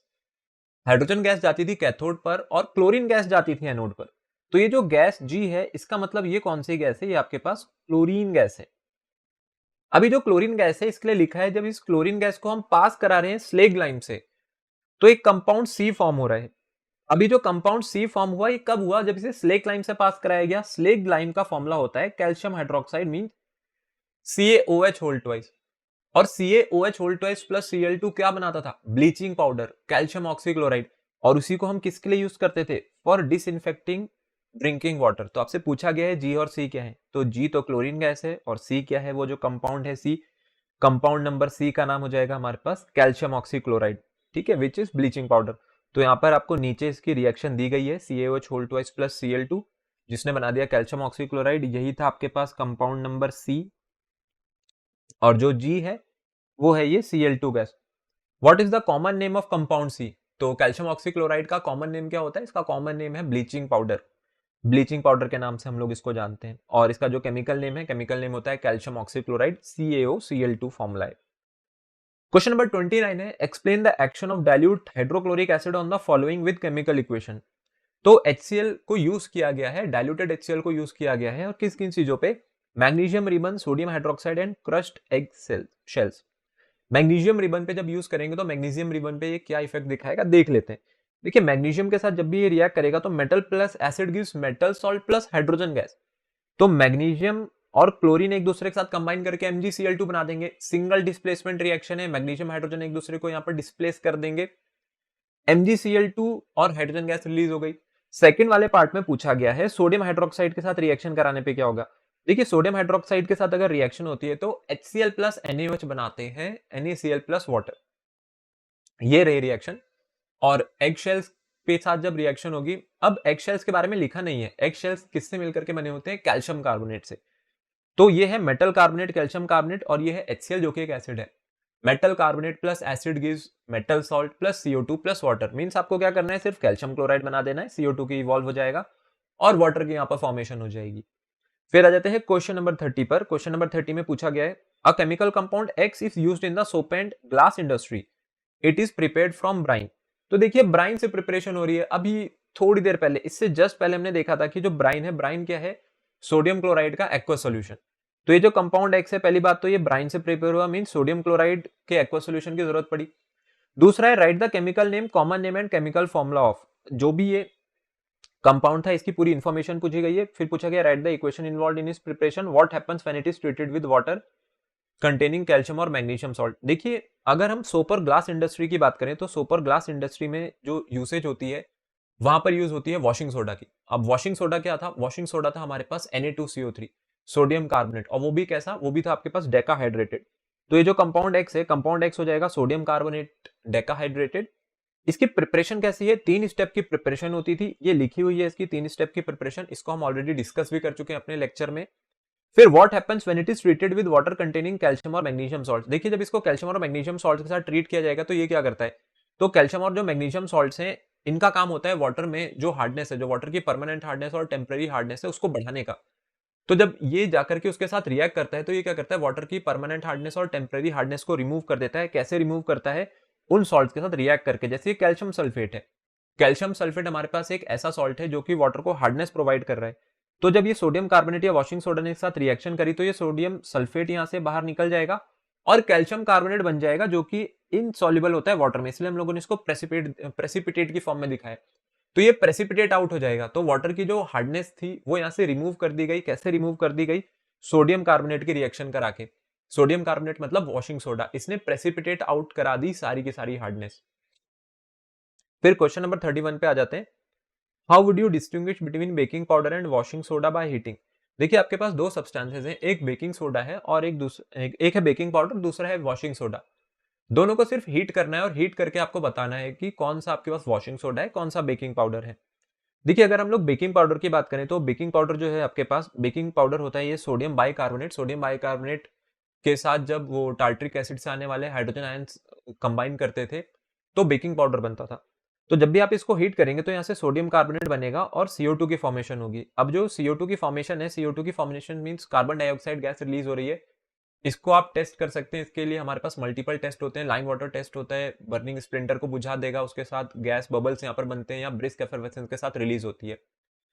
दूसरा है कि जो सोडियम कार्बोनेट डॉट 10H2 है जिसको हम कहते हैं वॉशिंग सोडा, वॉशिंग सोडा जब भी हीट किया जाएगा ये बनाएगा सोडियम कार्बोनेट। तो यहाँ पर कोई भी CO2 रिलीज नहीं हो रही है, तो यहाँ पर गैस बबल्स देखने को नहीं मिलेंगे। पहली रिएक्शन में गैस बबल्स देखने को मिलेंगे, तो उससे आप बता सकते हैं क्लियरली कि कौन सा यहाँ पर बेकिंग पाउडर था और क्या चीज हमारे पास यहाँ पर वॉशिंग सोडा थी। सिर्फ और सिर्फ कैसे, CO2 को चेक करके। CO2 गैस बबल्स बना करके बाहर निकलती है। फिर क्वेश्चन नंबर 32 पे आ जाते हैं। अभी जो क्वेश्चन नंबर 32 है हमारे पास, ये क्वेश्चन नंबर 32 हो जाएगा एक लॉन्ग आंसर टाइप क्वेश्चन। तो यहाँ से हमारे पास लॉन्ग आंसर टाइप क्वेश्चन शुरू हो गए हैं। तो अभी तक हमने यहाँ पर काफी सारे क्वेश्चंस देख लिए हैं, कुछ शॉर्ट आंसर क्वेश्चंस थे, एक बार चेक कर लेते हैं कुछ छूटा तो नहीं है। तो नहीं, हमने यहाँ पे जितने भी शॉर्ट क्वेश्चंस थे अब तक सारे डिस्कस कर लिए हैं। नेक्स्ट आ जाते हैं लॉन्ग आंसर टाइप पे। देखिए लॉन्ग आंसर टाइप क्वेश्चंस को देखते हैं। लॉन्ग आंसर टाइप में अभी 5 मार्क्स के क्वेश्चन है तो थोड़े से क्वेश्चन भी बड़े होंगे, इनको आंसर भी हमें ऐसे ही करना पड़ेगा कि ये 5 मार्क्स के लायक बने। ठीक है, यहाँ पर एक्सप्लेन करके लिखेंगे ईच एंड एवरी डिटेल को, तभी आपको वहां पर पूरे मार्क्स मिलेंगे बोर्ड में। तो मेक श्योर जब भी आप कोई आंसर लिखते हैं पहले आप क्वेश्चन को पढ़िए और देखिए वो क्वेश्चन कितने मार्क्स का है। तो जितने मार्क्स का वो क्वेश्चन रहता है उतनी इन्फॉर्मेशन आपको एटलीस्ट वहां प्रोवाइड करनी पड़ेगी कि रिक्वायर्ड जो मार्क्स थे वो आपको मिले। नहीं तो आप करके वहां पर हो सकता है आपको लगता है कि आप 5 नंबर का क्वेश्चन करके आए लेकिन टीचर ने तो आपको 2 या 3 ही नंबर दिए, इस वजह से आपने कंप्लीटली एक्सप्लेनेशन नहीं दिए होंगे चीजों के। तो देखिए आप देखिएगा यहाँ से आंसर हम लोगों को कैसे लिखना है आपको बताता हूँ। सबसे पहले जो क्वेश्चन है वो है match the following pH values 1, 7, 10, 13 to the solutions given below. Milk of magnesia, gastric juices, brine, aqueous solution, aqueous sodium hydroxide. फिर उसके नीचे लिखा है Amit and Rita decided to bake a cake and added baking soda to the cake batter. Explain with a balance reaction the role of baking soda, mention any other use of baking soda. तो देखिए कुछ यहाँ पर pH की values दे रखी है 1, 7, 10, 13, इनको इन सभी सोल्यूशन से मैच करना है। अगर गैस्ट्रिक जूस की बात करें जिसमें HCl प्रेजेंट होता है, इसका पीएच सबसे कम होता है विच इज पीएच 1। जितना कम पीएच उतना highly acidic. Milk of magnesia की बात करें बेस होता है, सोडियम हाइड्रोक्साइड भी बेस है। कौन स्ट्रॉन्ग बेस है? Sodium hydroxide. तो जो बेसिस है इनके पीएच 14 तक जा सकते हैं अगर ये स्ट्रॉन्ग है तो। 7 से अबव पीएच होते हैं बेस के, तो जो जितना स्ट्रॉन्ग बेस है उसका उतना हाई पीएच होगा। तो सोडियम हाइड्रोक्साइड के लिए आंसर हो जाएगा 13। फिर जो आंसर 10 है, आंसर 10 किसके लिए रहेगा? मिल्क ऑफ मैग्नीशिया के लिए। और ब्राइन तो आपको पता है, ब्राइन क्या है? सोडियम क्लोराइड का एक्वा सोल्यूशन। सोडियम क्लोराइड कैसा सॉल्ट है? न्यूट्रल सॉल्ट है, इसीलिए तो उसको हम लोग कंज्यूम करते हैं अपनी डाइट में। तो इसका जो पीएच है वो हो जाएगा 7। उसके बाद एक पार्ट और है इस क्वेश्चन का जिसमें लिखा है कि हमारे पास अमित और रीटा है, इन्होंने केक को बनाने के लिए डिसाइड किया कि उसमें हम लोग बेकिंग सोडा मिलाएंगे। तो उसके लिए जो बेकिंग सोडा है उसका रोल पूछा गया है कि बेकिंग सोडा का रोल क्या होता है। देखिए बेकिंग सोडा क्या करता है, बेकिंग सोडा उस केक को फ्लफी बना देता है। अब वो जो फ्लफी बन रहा है बेकिंग सोडा की एडिशन से केक, वो क्यों बनता है? क्योंकि जो ये बेकिंग सोडा है, जब ये बेकिंग सोडा आगे जाकर के रिएक्ट करता है वाटर के साथ, तो सोडियम बाइकार्बोनेट जब यहाँ पर हीट किया जाएगा, बेक किया जाएगा जब केक को, तो sodium bicarbonate which is baking soda या बेकिंग पाउडर आप कह सकते हैं, ऐसे बेकिंग पाउडर की फॉर्मेशन हो जाती है। देखिए एक चीज मैं आपको क्लियर कर देता हूं, बेकिंग सोडा क्या होता है। बेकिंग सोडा होता है हमारे पास सोडियम बाइकार्बोनेट। तो ये तो बेकिंग सोडा है, लेकिन बेकिंग सोडा है जो ये सोडियम बाइकार्बोनेट है, ये कब हमारे पास बेकिंग पाउडर बन जाएगा? जब इसमें टार्ट्रिक एसिड जो था, टार्ट्रिक एसिड से आने वाले जो H पॉजिटिव आयंस हैं, ये आते हैं फ्रॉम टार्टेरिक एसिड। तो टार्ट्रिक एसिड से आने वाले H पॉजिटिव आयंस जब इसके साथ कंबाइन करते हैं तब ये बनता है बेकिंग पाउडर। लेकिन वहां से CO2 की भी फिर फॉर्मेशन होती है, CO2 भी इवॉल्व होती है और वाटर भी वहां से निकलता है। अभी जो CO2 की रिमूवल हो रही है ना, जब CO2 रिमूव होती है तो ये क्या कर देगी, ये उस केक को थोड़ा सा फ्लफी बना देगी, क्योंकि हमारे डो में से बाहर निकलने की कोशिश करती है। तो वो छोटे छोटे वहां पर पोर्स बन जाते हैं, छोटे छोटे होल्स बना करके बाहर निकलेगी और उससे वो थोड़ा सा फूल जाता है और फ्लफी बन जाता है या फिर स्पंजी बन जाता है। तो CO2 का काम है केक को फ्लफी और सॉफ्ट बनाने का। फिर जो सोडियम बाइकार्बोनेट है, ये उसका डिकम्पोजिशन दिखाया गया है। ये डिकम्पोजिशन कैसे हो रहा है? With the help of heat हो रहा है। फिर उसके बाद इसी में और करके क्वेश्चन पूछा गया है, 4 samples ABCD change the colour of pH paper और solution to green, reddish pink, blue and orange. Their pH was recorded as 7 to 10.5 and 6 respectively. Which of the samples has the highest amount of hydrogen ion concentration? Arrange the 4 samples in the decreasing order of their pH. तो highest amount of hydrogen ion किस में देखने को मिलेगा? जहां hydrogen ion की concentration high है उसका पीएच कम होता है, क्योंकि पीएच जो है आपके पास, पीएच इनवर्सली प्रोपोर्शनल होता है concentration of H positive ions के। जितनी ज्यादा H पॉजिटिव आयंस की कंसेंट्रेशन उतना कम पीएच। तो सबसे कम पीएच यहाँ पर 2 देखने को मिल रहा है। तो यहाँ पर जो H पॉजिटिव आयंस है इसकी कंसेंट्रेशन बहुत हाई है। और H पॉजिटिव की कंसेंट्रेशन हाई क्यों है? क्योंकि एसिड अच्छा है तभी तो पीएच लो है। जहां एसिड अच्छा होगा वहां H पॉजिटिव आयंस की कंसेंट्रेशन हाई होगी और लो पीएच शो करेंगे। तो इसको हमें लगाना है डिक्रीजिंग ऑर्डर में, और डिक्रीजिंग ऑर्डर में अरेंज करना है उनके पीएच के अकॉर्डिंग। तो देखिए उससे पहले तो ये पूछा गया था कि हाइड्रोजन आयन की हाईएस्ट कंसेंट्रेशन क्या है, तो वो आपको किस में देखने को मिलेगी? वो आपको देखने को मिलेगी बी में। तो बी तो हमारे पास यहाँ पर इसका आंसर हो जाएगा सबसे पहले वाले पार्ट का। ठीक है, लो पीएच है तो high H positive ion concentration. फिर डिक्रीजिंग ऑर्डर में लगाना है, तो डिक्रीजिंग ऑर्डर में आपके सामने लिखा हुआ है सबसे ज्यादा पीएच 10.5 है, मीन सी होना चाहिए। उसके बाद आना चाहिए हमारे पास ए, फिर ए के बाद बारी आ जाएगी डी की, और सबसे आखिरी में आ जाएगा यहाँ पर बी। तो CADB रहेगा यहाँ पर करेक्ट ऑर्डर डिक्रीजिंग ऑर्डर में। फिर उसके बाद एक क्वेश्चन है, Rahul found that POP means plaster of Paris which he stored in a container has become very hard and lost its binding nature. What is the reason for this reaction taking place? Also write a chemical reaction to represent the reaction taking place. तो देखिए जो plaster of Paris है, अगर राहुल ने plaster of Paris को store किया था तो इसने अपनी जो बाइंडिंग कैपेसिटी है उसको लूज कर दिया था और बहुत हार्ड हो गया था। अब ऐसा क्यों हुआ था कि ये जो प्लास्टर ऑफ पेरिस, अगर हम लोग प्लास्टर ऑफ पेरिस की बात करें जो कि होता था ये कैल्शियम सल्फेट, जब भी कैल्शियम सल्फेट को आप यहाँ पर वाटर प्रोवाइड करा देंगे, वाटर प्रोवाइड कराने का मतलब है अगर इसमें मॉइस्चर आ जाएगा तो ये कैल्शियम सल्फेट डॉट 2H2O बना देगा, जिसको हम कहते हैं जिप्सम। तो जिप्सम की फॉर्मेशन हो गई। कैल्शियम सल्फेट क्या है? कैल्शियम सल्फेट तो आपके पास प्लास्टर ऑफ पेरिस है, तो प्लास्टर ऑफ पेरिस को अगर मिल जाए वाटर मॉलिक्यूल्स तो ये बन जाते हैं जिप्सम। और जिप्सम कैसा होता है? एक हार्ड मास होता है, हार्ड मास में सेटल हो जाता है। फिर उसके बाद पूछा है, give any one use of plaster of Paris other than for plastering और स्मूथनिंग ऑफ वॉल्स। तो प्लास्टर ऑफ पेरिस का आपको यूज बताना है, लेकिन इसमें लिखा है कि आप इसको फ्रैक्चर वाला यूज नहीं लिखेंगे और इसमें ई वाला यूज नहीं लिखेंगे, इसको हम लोग स्मूथनिंग ऑफ वॉल्स के लिए यूज करते हैं। तो फिर क्या है, देखिए जो डेकोरेटिव आइटम्स हैं, डेकोरेटिव आइटम्स को बनाने के लिए भी पीओपी ही यूज किया जाता है, और उसके साथ साथ जो स्टेचूज हैं और टॉयज और जो डॉल्स हैं, उन सब में भी पीओपी की काफी ज्यादा यूजेज है। फिर क्वेश्चन नंबर 33 देखते हैं, long answer question. Right the main difference between N acid and a base, right the help of with the help of suitable examples explain the term neutralization and the formation of acidic, basic and neutral salt। देखिए acid और base की सबसे पहले तो लिखे हैं कि यहाँ पे डिफरेंस बताइए। अब एसिड क्या है, एसिड हमारे पास वो सब्सटेंसेस हैं जो कि एक्वा सॉल्यूशन में H पॉजिटिव लूज करते हैं, बेसिस अपने एक्वा सॉल्यूशन में OH नेगेटिव लूज करते हैं। एसिड का सोल्यूशन जो है, एसिडिक सोल्यूशन या एसिड्स आपके पास सार टेस्ट करेंगे, बेसिस आपको बिटर टेस्ट करेंगे, कड़वा टेस्ट करते हैं। एसिड्स जो होते हैं, एसिड्स लिटमस को ब्लू टू रेड चेंज कर देते हैं और बेसिस क्या करते हैं, ये लिटमस को रेड टू ब्लू चेंज कर देते हैं। न्यूट्रलाइजेशन के बारे में ऐसे पूछा गया है कि with the help of suitable examples explain the term neutralization. Neutralization क्या है, जब एसिड और बेस एक दूसरे के साथ रिएक्ट करके क्या बना देते हैं, सॉल्ट प्लस वाटर। और एसिडिक, बेसिक और न्यूट्रल सॉल्ट की यहाँ पर फॉर्मेशन पूछी है। देखिए एसिडिक सॉल्ट कैसे बनते थे, एसिडिक सॉल्ट बनते थे जब आपके पास एक स्ट्रॉन्ग एसिड और एक वीक बेस रिएक्शन करता था। तो किसी भी स्ट्रॉन्ग एसिड और वीक बेस की रिएक्शन दिखा दीजिए। वो रिएक्शन क्या हो सकती है, NH4OH plus HCl। Ammonium hydroxide कैसा बेस है, ये आपके पास एक वीक बेस है, और HCl हमारे पास एक स्ट्रॉन्ग एसिड है। तो strong acid plus weak base gives acidic salt. ये जो अमोनियम क्लोराइड हमें मिला है, ये एसिडिक नेचर का है। बेसिक सॉल्ट बनाने के लिए क्या करेंगे, स्ट्रॉन्ग बेस और वीक एसिड की यहां पर रिएक्शन करा के देखेंगे। स्ट्रॉन्ग बेस क्या हो सकता है, sodium hydroxide.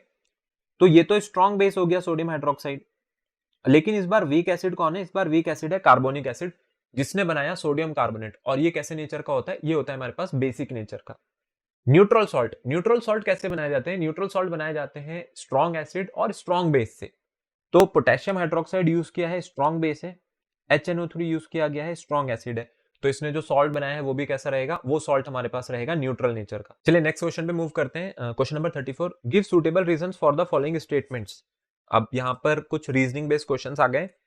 Rain water conduct electricity but distil water does not. तो रेन वाटर इलेक्ट्रिसिटी कंडक्ट कर सकता है लेकिन डिस्टिल वाटर नहीं। देखिए रेन वाटर क्या है, रेन वाटर आपके पास जो वाटर है वो वाटर की कोई प्योर फॉर्म तो है नहीं, उसमें कुछ सॉल्ट्स प्रेजेंट है, और ये सॉल्ट्स किसके पीछे रीजन होते हैं, सॉल्ट्स यहाँ पर रीजन होते हैं इलेक्ट्रिकल कंडक्टिविटी का। देखिए अगर हम लोग डिस्टिल वाटर की बात करें तो सबसे पहले डिस्टिल वाटर क्या होता है, डिस्टिल वाटर यहाँ पर प्योर वाटर की फॉर्म है, जिसके अंदर कोई भी सॉल्ट आपको डिसॉल्व नहीं मिलेगा। तो आयनिक कंपाउंड्स तो इसके अंदर से गायब हो गए, जो कि सॉल्ट थे। सॉल्ट क्या होते थे, आयनिक कंपाउंड्स, और ये इलेक्ट्रोलाइट की तरह काम करते थे, क्योंकि आयंस प्रोड्यूस करके देते थे, और ये जो आयंस प्रोड्यूस हो रहे हैं यही यहाँ पर रीजन रहते हैं इलेक्ट्रिकल कंडक्टिविटी का।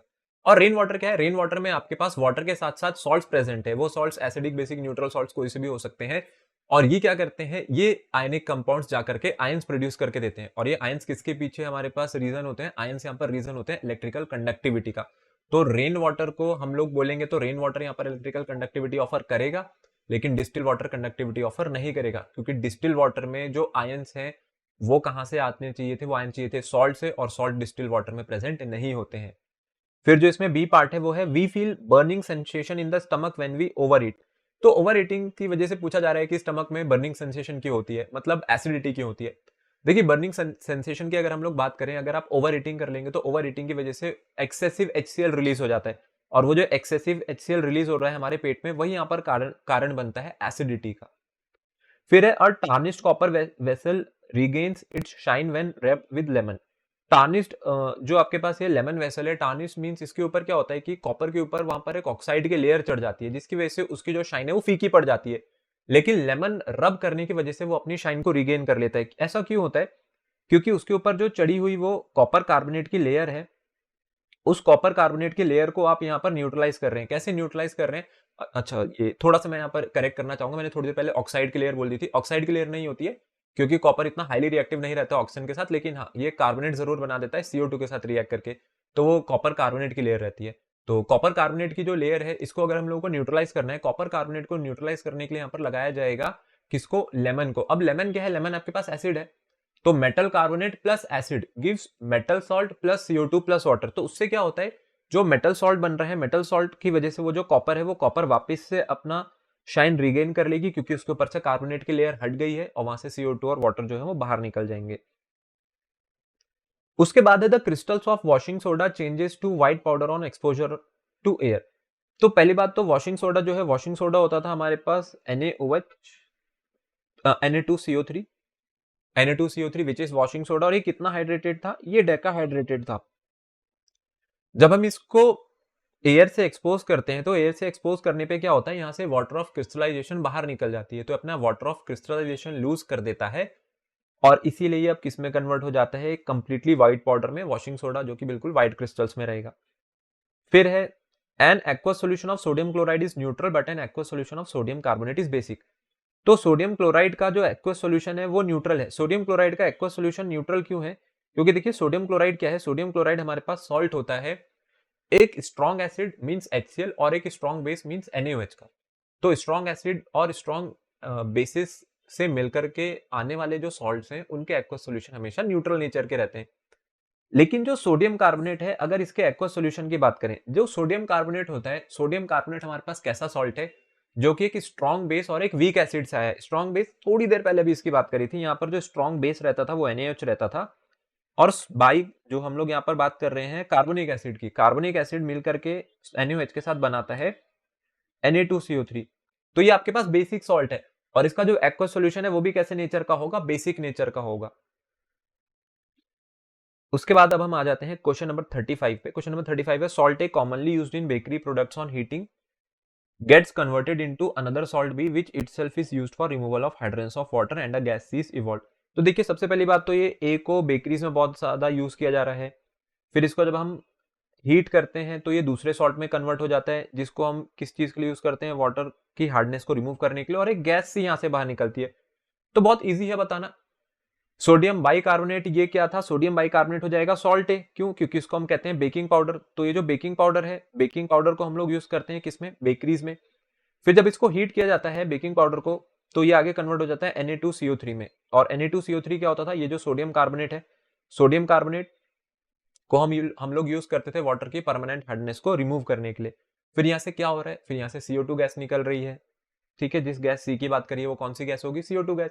जब भी इसको हीट करते थे, इसको हीट करने पे Na2CO3 बनता था, CO2 गैस निकलती थी और वाटर की फॉर्मेशन होती थी। और लिखा भी है गैस सी को जब लाइम वाटर से पास कराते हैं तो उसको मिल्की कर देती है। तो कंफर्म हो गया है कि CO2 की ही बात कर रहे हैं, बिकॉज CO2 क्या करती है, CO2 लाइम वाटर को मिल्की टर्न कर देती है। उसके बाद आ जाते हैं क्वेश्चन नंबर 36 पे। क्वेश्चन नंबर 36 में लिखा है salt P commonly used in bakery products on heating gets converted into another salt Q. तो देखिए फिर से वही सेम ही क्वेश्चन आ गया जिसकी अभी हमने थोड़ी देर पहले बात करी थी। ऊपर वाला क्वेश्चन बिल्कुल ठीक है, नीचे वाला क्वेश्चन, क्योंकि सॉल्ट पी को हम लोग कहाँ यूज कर रहे हैं, बेकरी प्रोडक्ट्स में, और हीटिंग पे ये एक अनदर सॉल्ट क्यू में कन्वर्ट हो जा रहा है, जिसको वाटर की हार्डनेस के रिमूवल के काम आ रहा है, और आर गैस इवॉल्व हो रही है। तो सॉल्ट जो पी है वो तो हमारे पास NaHCO3 है, सॉल्ट क्यू क्या रहेगा, Na2CO3, जो कि हीट करके बनेगा, सोडियम कार्बोनेट बन जाएगा सोडियम बाइकार्बोनेट को हीट करने पे। और कौन सी गैस रिलीज होगी, CO2 गैस रिलीज होगी। फिर गैस आर को यहाँ पे पास कराया गया फ्रेश लाइम वाटर से, तो सेम ही क्वेश्चन है। उसके बाद बी पार्ट पे आ जाते हैं। A solution x gives orange colour when a drop of it falls on pH paper. तो इसने पीएच पेपर पर पहली बात तो ऑरेंज कलर दिया है, मींस एसिडिक नेचर का है। फिर while another solution y gives bluish color when a drop of its fall on pH paper। अगर ब्लूइश कलर दिया है pH पेपर पे तो इसने क्या करा है, ये आपके पास बेसिक सोल्यूशन रहा होगा। पूछा है what is the nature of both the solutions. देखिए इस क्वेश्चन को देखो तो यहाँ पर अब इसमें बात करी जा रही है x की। तो ये जो सोल्यूशन x है, ये सोल्यूशन x ने क्या किया, इसने ऑरेंज कलर दिया था। ऑरेंज कलर का मतलब है, इतना तो पता चल गया था जो सोल्यूशन x है ये हमारे पास एसिडिक नेचर का होगा, लेकिन इसका pH कितना होना चाहिए, इसका पीएच होना चाहिए हमारे पास अराउंड 4, क्योंकि रेडिश नहीं है, रेडिश होता तो वो बिल्कुल 1 वाले रीजन में आ जाता। अगर ये ऑरेंज है तो ये माइल्ड एसिडिक है, इसीलिए इसका पीएच रहेगा अराउंड 4। अगले ने कलर दिया ब्लू, तो ब्लू में भी कोई डार्क ब्लू नहीं है या बिल्कुल पर्पल रीजन का नहीं है, तो ब्लू मतलब ये भी बेसिक है बट माइल्ड बेसिक है। तो इसका पीएच कितना हो जाएगा हमारे पास, इसका पीएच हो जाएगा अराउंड 10। तो क्योंकि दोनों ही आपके पास माइल्ड बेसिक और माइल्ड एसिडिक नेचर के हैं, तो हम इसका पीएच यहां से थोड़ा सा जज कर सकते हैं, तो अराउंड ही लिखा जा सकता है, ऐसी कोई एक्यूरेट वैल्यू हम लोग यहाँ पर नहीं दे सकते। तो ये तो था हमारी आज की इस वीडियो का लास्ट क्वेश्चन। आई होप आज की ये वीडियो आपको अच्छी लगी होगी, एंड जितने भी बच्चे हमारे पास क्लास 10 की प्रिपरेशन कर रहे हैं बोर्ड की, उनके लिए काफी हेल्पफुल रही होगी। तो अगर आपने हमारे पिछले लेक्चर्स नहीं देखे हैं, आप जाकर के पिछले लेक्चर्स देख सकते हैं और भी पीवाईक्यूज वहां से एक्सप्लोर कर सकते हैं।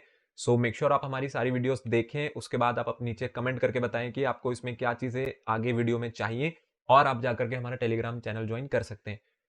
इसी के साथ आज की इस वीडियो को एंड करते हैं और जल्दी ही मिलते हैं हमारी एक नेक्स्ट वीडियो में।